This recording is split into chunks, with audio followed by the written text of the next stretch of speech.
Abhyuday tuition classes Gujarati વ્યાકરણ ધોરણ 9.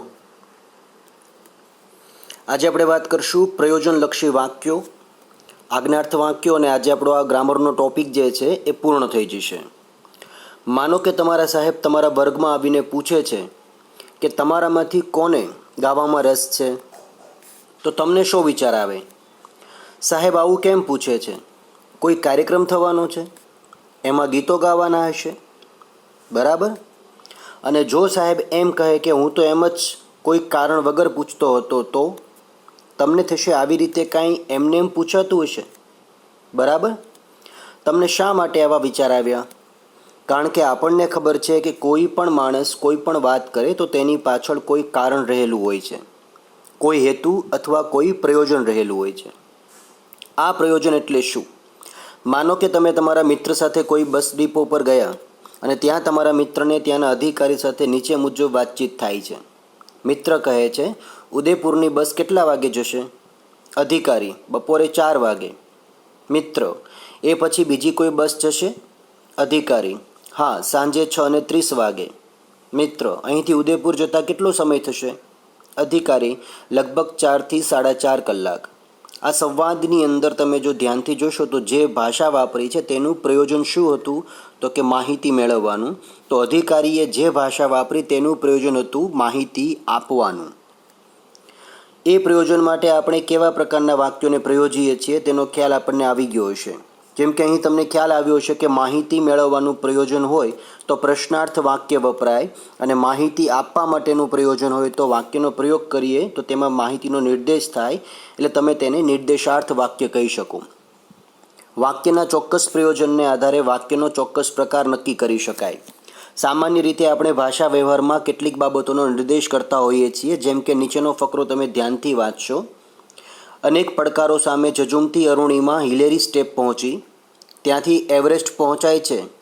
ત્યાં જ શેરપાએ તેને આઘાતજનક વાત કહી કે અરુણિમાનો બોટલનો ઓક્સિજન પૂરો થઈ રહ્યો છે અને તેણે પાછા ફરવું જોઈએ. આ ફકરામાં દરેક વાક્યમાં કોઈક વિગતનો નિર્દેશ કરેલો છે. આ નિર્દેશાર્થ વાક્ય છે. નિર્દેશાર્થ વાક્ય એ સૌથી વધારે પ્રયોજાતો મૂળ વાક્ય પ્રકાર છે. નીચેનો તમે સંવાદ વાંચો. બાબુ, અચાનક મારું ધ્યાન ગયું ને ચમકીને 2 ડગ ખસી ગયો. બચારી એક કીડી પલળીને મરી જાત. હવે આ તો એક પૂન થતાં થઈ ગયું ને કીડી બચી ગઈ. કૃપાશંકર, ઈનોય બચારીનો જીવ છે ને. બાબુ, આ પછી હું ઘરમાં આવ્યો, ખાટલામાં બેહવા જઉં છું ત્યાં ઢબી પડ્યો. દેવલાએ મને કીધું કે બાબુ, તારા હાથે આ જે પૂનનું કામ થતાં થઈ ગયું એને કારણે તું સ્વર્ગમાં એક દાડાનો લાવો લઈ શક્યો અને આપણે મળી શક્યા. માટે પૂન કરજે, પણ જોજે કરવા ખાતર ન કરીશ. એનો વિચાર નહીં કરવાનો. હિંમત થવું જોઈએ, કુદરતી. હરિલાલ, મારું બેટું, આ તો ભારે અઘરું કહેવાય. ચંદુ, પૂન આપણે કરવાનું નહીં. ઉપરના સંવાદમાં લગભગ બધા વાક્યો કોઈ વિગતનો નિર્દેશ કરે છે, તેથી નિર્દેશાર્થ વાક્યો છે. તમે ધ્યાનથી જોશો તો ખ્યાલ આવી જશે કે તેમાં સાદી, સંયુક્ત અને સંકુલ વાક્ય રચના છે. તેમાં ક્રિયા પણ થાય છે અને પ્રક્રિયા પણ થાય છે. તેમાં ભૂતકાળ, ભવિષ્યકાળ પણ છે. ક્રિયાથી પથ્ય એટલે કે કીડી મરી જાત એવું પણ છે. અર્થાત કે નિર્દેશાર્થ વાક્યમાં ત્રણેય કાળ, અવસ્થા અને આદિનું નિરૂપણ થઈ શક્યું છે. હવે નીચેના વાક્ય વાંચો. દવાખાનામાં ઘડીએ ઘડીએ કોણ ઓઢાડશે? એ લોકો કેવા ગાયન ગાય? સ્વર્ગ કેવું હોય છે બાબુ? પણ તું ગયો કેવી રીતે? અરે, તું પટકાણો ક્યાંથી? ઉપરના વાક્યો તમે વાંચો તમને ખ્યાલ આવશે કે બોલનારને કોઈ વિગત, કોઈ માહિતી જોઈએ છે. અમૃત કાકીને ખબર નથી કે દવાખાનામાં મંગુને કોણ ઓઢાડશે. તેમને આ માહિતી જોઈએ છે. તેથી તે પૂછે છે કે દવાખાનામાં ઘડીએ ઘડીએ કોણ ઓઢાડશે? કે હરિકાકાને જાણવું છે કે સ્વર્ગ કેવું હોય. ચંદુને સ્વર્ગના ગાન વિશે જાણવું છે. કોઈક માહિતી મેળવવી હોય ત્યારે જે વાક્ય પ્રયોજવામાં આવે તેને પ્રશ્નાર્થ વાક્ય રચના કહેવામાં આવે છે. પ્રશ્નાર્થ 2 રીતે થાય. વિગતે માહિતી મેળવવા માટે અને અનુમાનિત માહિતીની ખાતરી કરવા માટે, જેમાં આપણે જવાબ આપીએ છીએ મોટા ભાગે હા અથવા નાની અંદર. જ્યારે આપણે વિગતે માહિતી મેળવવી હોય ત્યારે પ્રશ્નવાચક સર્વનામનો જ પ્રયોગ કરીએ છીએ. જેમ કે કર્તાવાચકમાં કોણ, કર્મવાચકમાં શું, કોને, કઈ, સ્થળવાચકમાં ક્યાં, સમયવાચકમાં ક્યારે, કારણવાચકમાં કેમ, શા માટે, માપવાચકમાં કેટલું, વિકારી વગેરે શબ્દો વાપરીએ છીએ. તમારા સ્વાધ્યાયના પ્રશ્નો પણ તમે વાંચશો તો તમને ખ્યાલ આવી જશે કે તમે કઈ રીતે આ વિગતોને સમજો છો. જ્યારે આપણે અનુમાનિત માહિતીની ખાતરી જ કરવી હોય ત્યારે તે પ્રશ્નાર્થની રચના જે છે સામાન્ય રીતે માહિતી આપતા વાક્ય જેવી જ થતી હોય છે, પણ બોલવામાં લયભેદ અને લખવામાં પ્રશ્નાર્થ ચિહ્ન તેને અલગ કરી આપે છે. જેમ કે દેવલો પેલા નરસિંહનો છોકરો, તો જો જવાબ હામાં હોય તો માત્ર લય જ બદલાય છે, હા નરસિંહનો છોકરો. અર્થાત કે માહિતી આપવાનું પ્રયોજન હોય ત્યારે નિર્દેશાર્થ વાક્ય રચના થાય અને માહિતી મેળવવાનું પ્રયોજન હોય ત્યારે પ્રશ્નાર્થ વાક્ય રચના થાય. તમે ઘરમાં સાંભળતા હશો કે હવે રમવાનું બંધ કર, ટીવી જોવાનું બંધ કર, ભણવા બેસ. સાંભળો છો? આમ કહીને તમારા મમ્મી પપ્પા, વડીલ કે મોટા ભાઈ કે બહેન તમને શું કરવું અથવા શું ન કરવું તે માટે પ્રેરે છે. જ્યારે આવી સીધી કોઈ પ્રેરણા અપાય ત્યારે તેને આજ્ઞા કહેવાય. આજ્ઞા થાય પછી તેના વિશે વિચારવાનો અર્થ જ નથી, કરવું જ પડે, બરાબર ને? પણ તમારે પપ્પાને કાંઈ કહેવું હોય તો તમે આજ્ઞા કરી શકો, ત્યાં તમે સૂચન કરી શકો, વિનંતી કરી શકો, આગ્રહ કરી શકો, પણ આજ્ઞા એટલે કે કોઈ કામ માટે સીધી પ્રેરણા. આજ્ઞા અપાય તે વાક્યને આજ્ઞાર્થ વાક્ય કહેવાય છે, જેના માટે કોઈ સૂચન, વિનંતી, આગ્રહ આદિ જેવી આડકતરી પ્રેરણા અપાય છે તો તે વાક્ય બની જાય છે વિધ્યર્થ. નીચેના વાક્યો તમે ધ્યાનથી જુઓ, છૂટા પાડો. ચંદુ, જરા પંખો લાવતો. બા, મોડું થાય છે, હવે નીકળવું જોઈએ. એલા, આ બધો ડામચ્યો બહાર કાઢો. અરે, કહું છું જરા ગરમ મસાલો નાખીને બાબુ માટે ચા બનાવી લાવો ને. હવે શાંતિ રાખો. તમે ધ્યાનથી જોશો તો વાક્ય એકમાં ચંદુને સીધી આજ્ઞા છે, લાવતો. પણ વાક્ય બેમાં બાને કહે છે, તેથી સૂચન છે. નીકળી જવું જોઈએ તો વાક્ય 1 અને 3 અને 5માં આજ્ઞાર્થ છે. અને વાક્ય 2 અને 4 વિધ્યર્થ વાક્ય રચના છે. 2 અને 4, બા, મોડું થાય છે, હવે નીકળવું જોઈએ. અરે, કહું છું જરા ગરમ મસાલો નાખીને બાબુ માટે ચા બનાવી લાવો.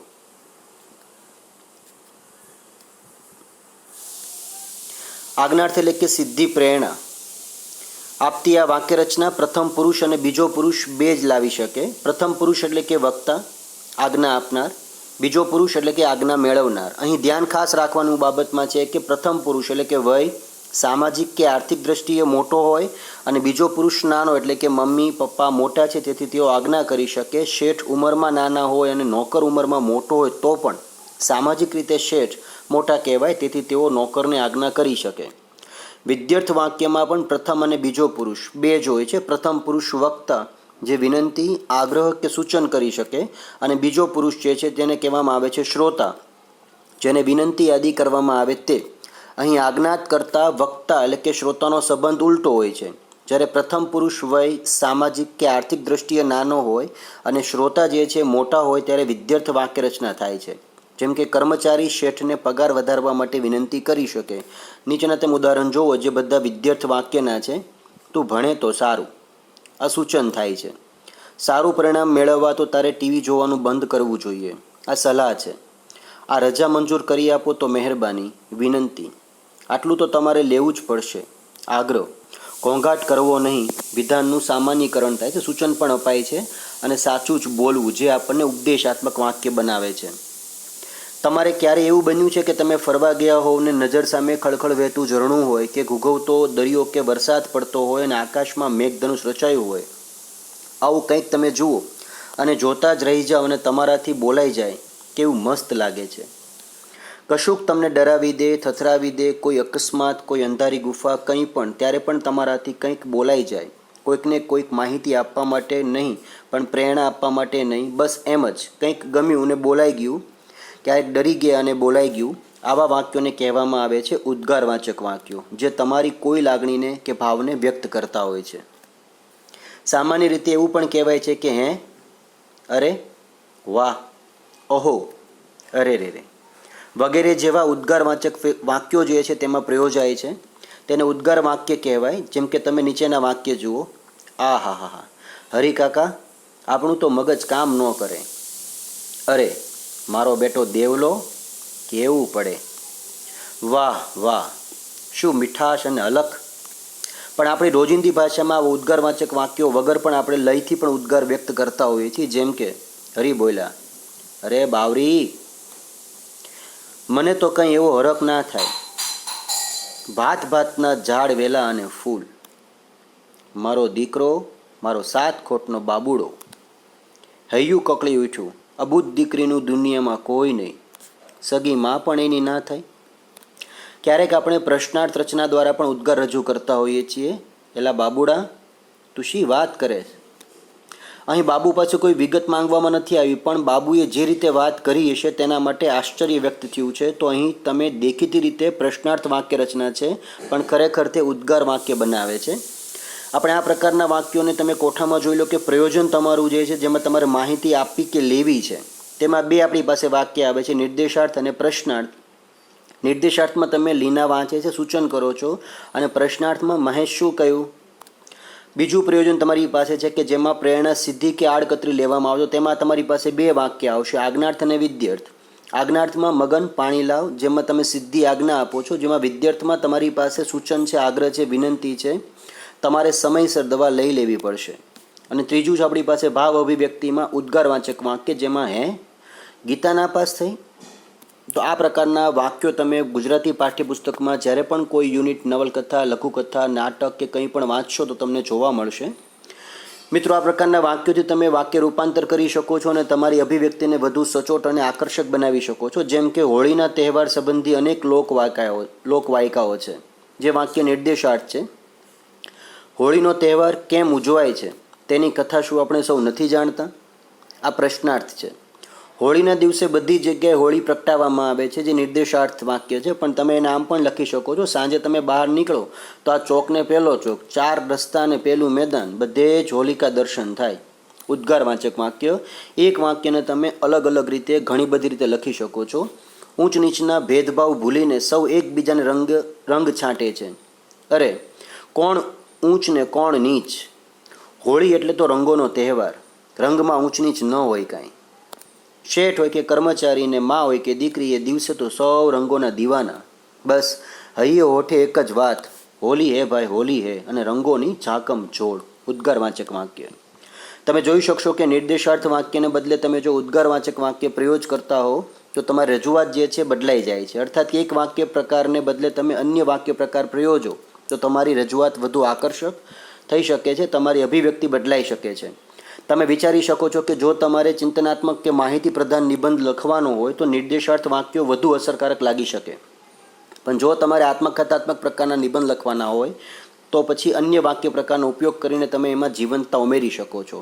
અર્થ વિસ્તાર કે અન્ય કોઈ લખાણ લખતી વખતે પણ તમે આ બાબત ધ્યાનમાં રાખી શકો છો. વાક્યના પ્રકાર સાથે એના ઉપયોગને સમજશો, તમારી ભાષા જે છે વધુને વધુ અસરકારક અને સચોટ બનતી થશે. આ સાથે આપણો ગુજરાતીનો વ્યાકરણનો આ જે યુનિટ છે આજે પૂર્ણ થાય છે. પાઠ્યપુસ્તકમાંથી તમે નવલકથા, લઘુકથા, નાટક, એકાંકી, તમને જે કોઈ રસ પડતો હોય કોઈ પણ સાહિત્યમાં ગુજરાતી ભાષામાં, છાપા છે અથવા તો મેગેઝિન છે કે પાઠ્યપુસ્તક છે, તેમાંથી તમે દરેક વાક્યોને આજના ટોપિક સાથે અને આગળના પણ આપણે વ્યાકરણમાં જે મુદ્દા ભણ્યા છે, શીખ્યા છીએ, દરેક મુદ્દા સાથે તમે તેને સરખાવો અને જુઓ કે વાક્ય જે છે ક્યાં કેવી રીતે બદલાતા જતા હોય છે. જો આ નાના નાના ફેરફાર તમે ધ્યાનમાં રાખશો તો ગુજરાતી વ્યાકરણની અંદર તમારી પકડ જે છે વધુ મજબૂત બનશે અને તમે ગુજરાતી વ્યાકરણને વધુ સરળતાથી સમજી શકો છો. લખવાની બાબતમાં તમારા માર્ક જે છે એ લખાણ આધારિત હોય છે. સવાલ જે છે પાઠ વાંચી લીધા પછી આપણને આખી વાર્તા તો મોઢે હોય, કવિતાનું આખો સારાંશ આપણને મોઢે હોય. વાત આવે જ્યારે જવાબ લખવાની, ત્યારે જવાબની અંદર શું અને કેવી રીતે લખવું એ એક મોટો પ્રશ્ન રહેતો હોય છે. નવનીત કે બીજા કોઈ સાહિત્યની મદદથી આપણે જે તે સવાલના જવાબ ગોખી તો નાખીએ, પણ જાતે લખવાનું થાય, ખાસ કરીને નિબંધમાં અથવા આત્મકથા ખંડમાં કે પછી કોઈ વાર્તા લેખનમાં, ત્યારે આપણને સાચી તકલીફ પડે છે. ખાસ કરીને જ્યારે જાહેર સમારંભોમાં બોલવાનું થાય, વક્તૃત્વ સ્પર્ધામાં ભાગ લેવાનું થાય, ત્યારે પણ આપણને તકલીફ પડે છે. ત્યારે આ વ્યાકરણના મુદ્દાને ખાસ સમજીને અને ઉપયોગ જેટલો થાય એટલો વધુ ને વધુ કરતા રહેવું. આ સાથે આપણો આ ગ્રામરનો ટૉપિક જે છે આજે પૂર્ણ થાય છે.